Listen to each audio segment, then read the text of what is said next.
कोनो दिक्कत नहीं ना किचन में घर घर जाय छै सब खाना बनबै ला त मूस ने है छै चूहा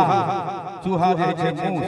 तकरा देख के एगो छोट छोट दियादी बड़ के दियादी के कहै छथिन मोन है कह दे के कह दिया ए भैया हे रसगर समान सबटा चुइस ले दहिया गे की कहले हगर रसगर समान सबटा चुइस ले दहिया गे हगर दहिया गे और की कहले अब बीते भर के मूस घर में घुस गए दैया बीते भर के मूस घर में घुस गए दैया रसगर समान सबटा चुइस ले दैया रसगर समान सबटा चुइस ले दैया हगर दैया अब बीते भर के मूस घर में घुस गए दैया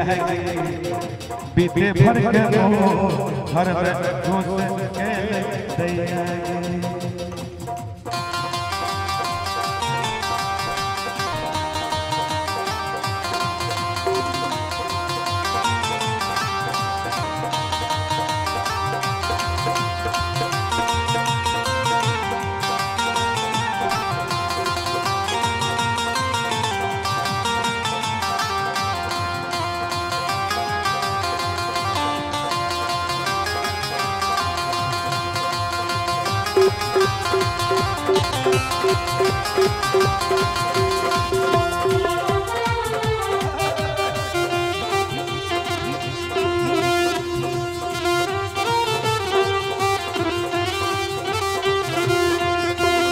कहे छथि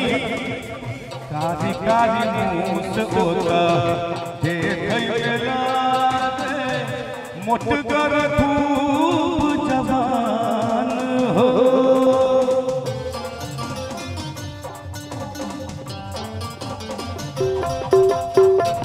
ई मूस बाबा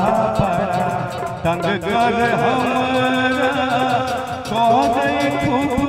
परेशान पकड़े लगे बिल में घुस गए दैया पकड़े लगे